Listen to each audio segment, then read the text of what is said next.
Dito sa video ito ay tuturo ko sa inyo ang tamang proseso ng direct hiring upang kayo ay makaiwas na ma-scam. Ituturo ko din sa inyo kung ano yung mga steps na kakailangan ninyong malaman upang kayo ay makapag-apply ng direkta sa isang employer. Mga tips na dapat nyong malaman sa pag-DIY application. Ituturo ko din kung paano kayo makakuha ng POAA jobs na direct hire sa Canada. Pati na rin ang mga in-demand jobs ngayong 2022 para sa mga gustong mag-DIY application. Ngayon ay malalaman nyo din ang pagkakaiba ng recruitment hiring at ng direct hiring at kung ano ang mga advantages ng direct hiring.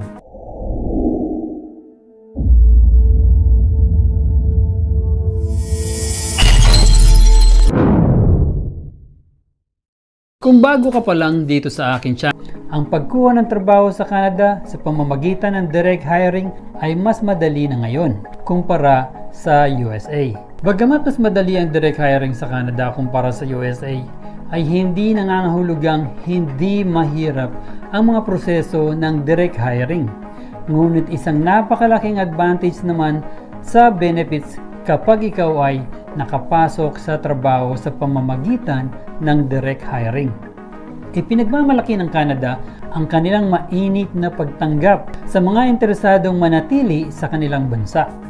Ang direct hiring ay isang proseso na kung saan ang isang kumpanya ay nag-aalok sa iyo ng trabaho. Dito ay hindi sila gumagamit ng third party o mga agency upang hanapan sila ng mga employers. Ang direct hiring ay iba sa temporary employment na karaniwang sa mga third-party structure. Ang mga direct hire jobs ay karaniwang permanente o long-term position na may mga mataas na sweldo dahil hindi na ito kinakaltasan ng agency. Mayroon din itong paid time off at benefits katulad ng retirement account at health insurance. Bagamat maaaring pangasawaan ng isang staffing firm ang recruitment process, ibig sabihin nito ay kailangan mong mag-report directly sa iyong hiring company kapag tinanggap mo ang job offer. Ang proseso ng direct hire ay maaaring tumagal ng maraming oras kaysa sa recruitment agency dahil ang iyong potential employer ang mangangako sa isang long-term employment at gusto nilang gumawa ng masusing interview upang makahanap ng magaling at karapat-dapat na empleyado. Maaring narinig mo na madaling makahanap ng trabaho sa Canada, ngunit maaari iyong hindi ganap na totoo. Upang makahanap ng trabaho sa Canada, kailangan mo munang makapag-ugnayan sa isang Canadian employer na pinahihintulutan ng gobyerno ng Canada na kumuha ng dayuhang manggagawa. Hindi tulad ng maraming iba pang mga bansa, ang mga trabaho ay hindi binebenta sa Canada. Sa katunayan, ito ay isang no placement fee country. Ang mga Canadian employers ay dapat na sagutin ang mga gastos na nauugnay sa pagkuha ng mga dayuhang manggagawa, kabilang ang pamasahe papunta at galing sa Canada.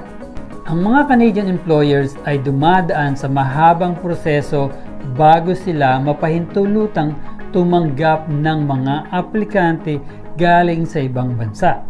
Parte na ng prosesong ito ang pag-apply para sa Positive Labor Market Impact Assessment o LMIA.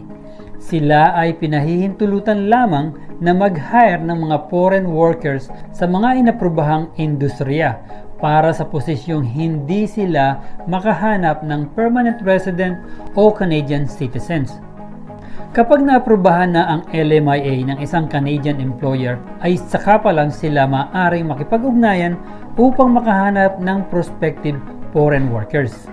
Ngayon ay alam niyo na kung ano ang pinaka-importanting papeles na dapat mayroon ang inyong Canadian employer. Tandaan nyo lang na ang inyong Canadian employer ay dapat na mayroong LMIA na ipapadala din sa inyo ang kopya nito na magmumula sa POLO o Philippine Overseas Labor Office bilang parte ng kanilang proseso. Ibig lamang sabihin nito na kapag kayo ay nakatanggap ng LMIA ng inyong employer, ay sila ay sumailalim na sa Red Ribbon. Ito yung tawag sa proseso ng POLO sa pag-authenticate at verification ng mga dokumento ng inyong employer.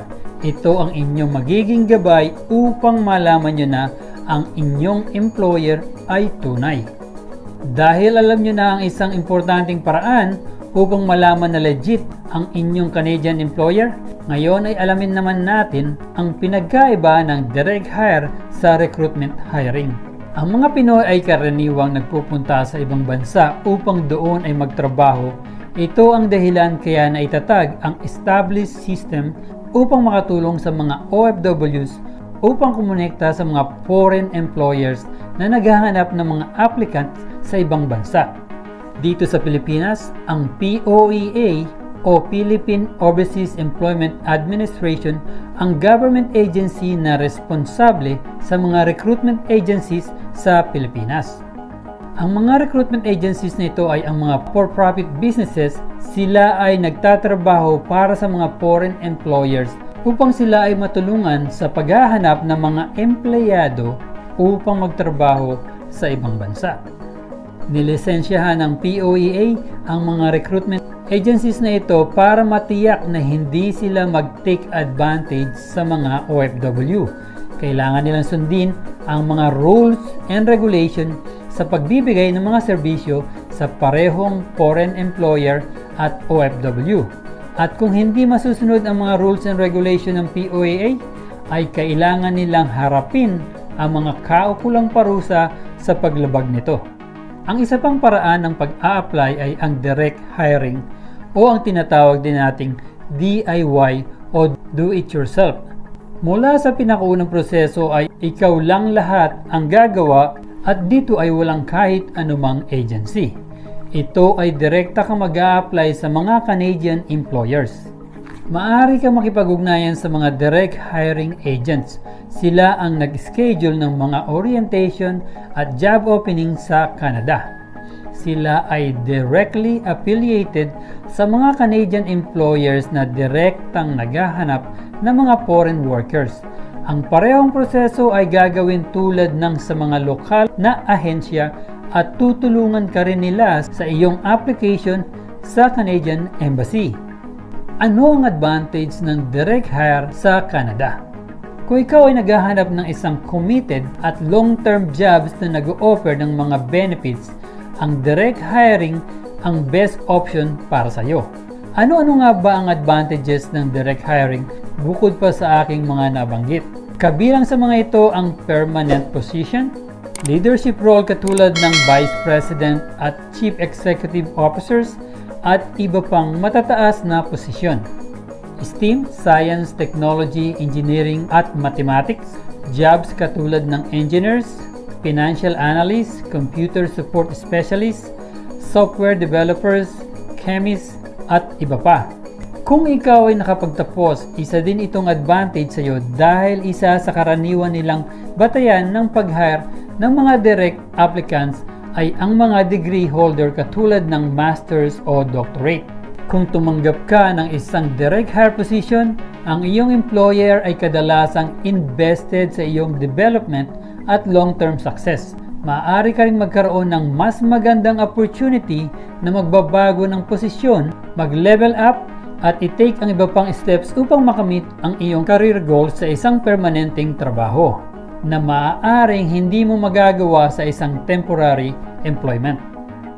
Paano makakakuha ng trabaho sa Canada ng madali at matagumpay? Isa sa pinakamagandang tips upang makakuha ng trabaho sa Canada para sa mga Pilipino sa pamamagitan ng direct hire ay ang pagpili ng mga jobs classified under ng skills at low skills job. Bakit? Dahil ang mga trabahong ito ay karaniwang hiring at may pinakamaraming available vacancies. Ang Canada ay nag-hire ng foreign workers kapag sila ay hindi makahanap ng Canadian citizens.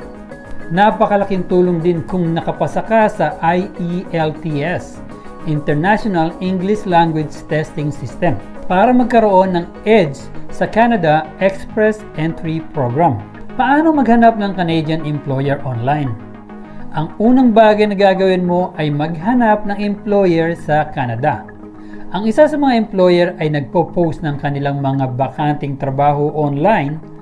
Tandaan na mag-apply lamang sa may pinagkakatiwalaang website ng trabaho tulad ng mga sumusunod na nakalista sa ibaba.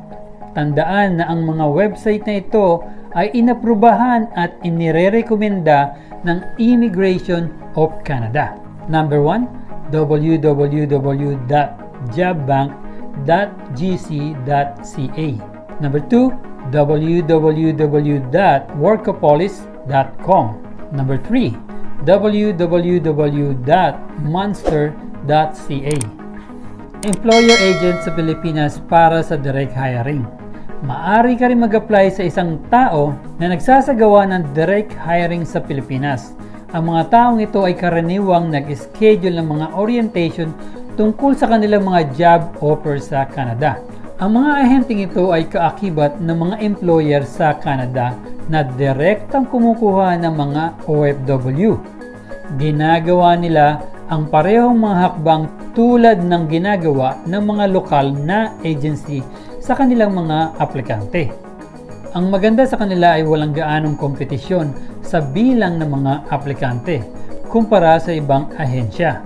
Tutulungan ka rin nila sa pagproproseso ng iyong mga dokumento para sa aplikasyon sa Canadian Embassy. Mga hakbang para mag-apply bilang direct hire Pilipino sa Canada. Mag-apply sa opisyal na website ng trabaho ng Canada. Submit resume. Maghintay ng ilang oras bago sumagot ang isang employer. Pagkatapos matanggap, maghintay ng kaunting oras para sa aplikasyon ng LMIA. Makakatanggap ka ng email na nagsasaad na ikaw ay shortlisted para sa trabaho. Maghintay ng interview schedule with the employers. Ito ay online gaganapin. Get hired and have your LMIA approved. Get an employer's contract. Complete all papers. Mga dokumentong kailangan mong ipa-certify at ipa-translate kung kinakailangan. Certificate of Employment, Employment Contract, Certificate of Resignation.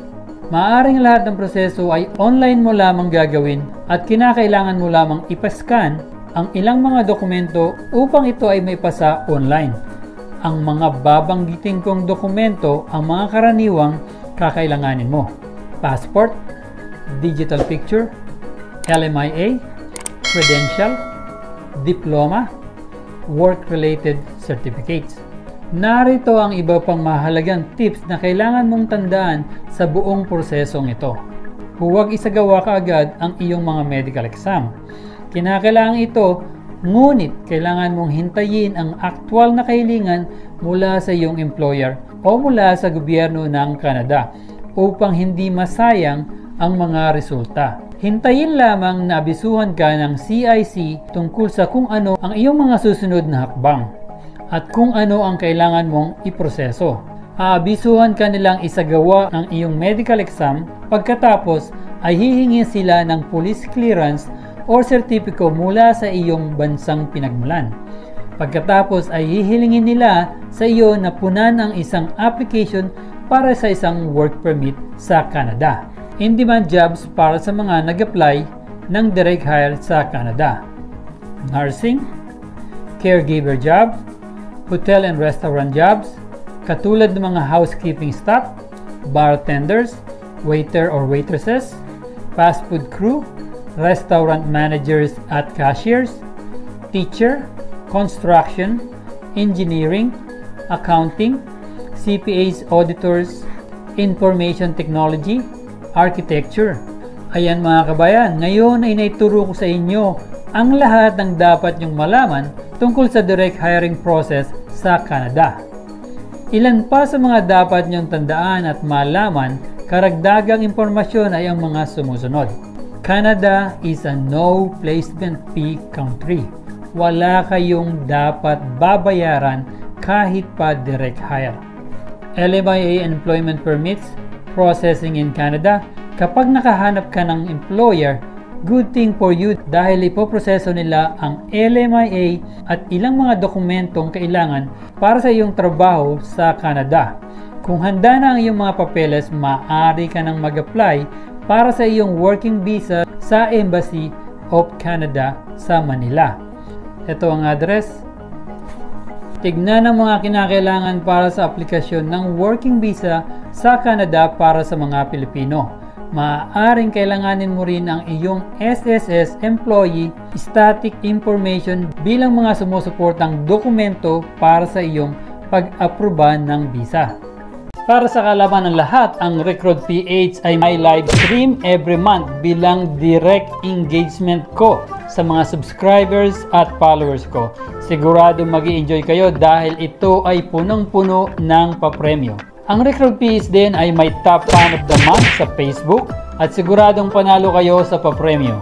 Dito sa Recruit PH, kami ay nagbibigay saya, travel experience, information, at tumutulong kami sa mga kababayan nating Pilipino, lalo na sa mga OFW. Visa application at the Embassy of Canada in the Philippines. Ang magandang bagay tungkol sa pag-apply ng visa at work permit sa Canada ay maaaring hindi mo kailangan ng personal na panayam sa embahada kung kumpleto at consistent ang iyong mga papeles. Ang iyong visa ay maihahatid sa iyo sa lalong madaling panahon.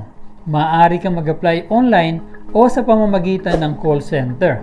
Siguraduhin personal mong ihanda ang lahat ng iyong papel at dokumento para sa kumpletong mga kinakailangan bago iproseso ang mga ito para sa aplikasyong online o call center. Maaaring kailanganin mong dumalo sa isang panayam kung nakipag-ugnayan sa iyo ang consul. POA registration as name hire. Pagkatapos mong maaprubahan ang iyong visa, kailangan mong irehistro ang iyong sarili sa POA para sa name hire, direct hire para maging opisyal na OFW. Magkakaroon ka ng PDOS, Pre-Departure Orientation Seminar, at iproseso mo rin ang iyong OWA, SSS, Pag-ibig, PhilHealth papers. Kapag tapos ka na, ibibigay nila sa iyo ang iyong exit clearance na gagamitin mo sa iyong pag-alis sa airport kapag umalis ka ng Pilipinas at lumipad patungong Canada. Tandaan na ang POA name hire ay may direct hiring limit policy na 10 para sa bawat employer. Ngayon ay alam mo na ang mga tips at ang pamamaraan para sa direct hiring sa Canada. Handa ka na bang mag-apply? Ipunin ang iyong lakas ng loob at tuparin ang iyong mga pangarap. Sana ay nakatulong ang video ito upang makahanap ka ng direct na trabaho sa Canada. Gagawa pa kami ng iba pang mga video na dapat niyong malaman tungkol sa Canada at iba't ibang paraan upang makahanap ng trabaho sa Canada. Para sa iba pang impormasyon tungkol sa Canada, panoorin lamang ang iba pa naming mga video. Sana ay may panibago kayong natutunan.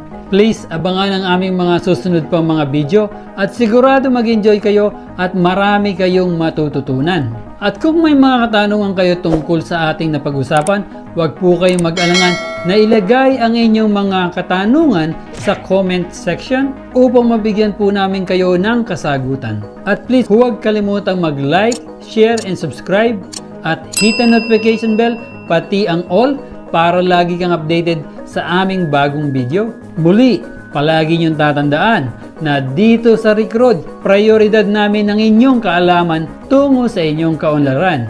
Paalam, kabayan!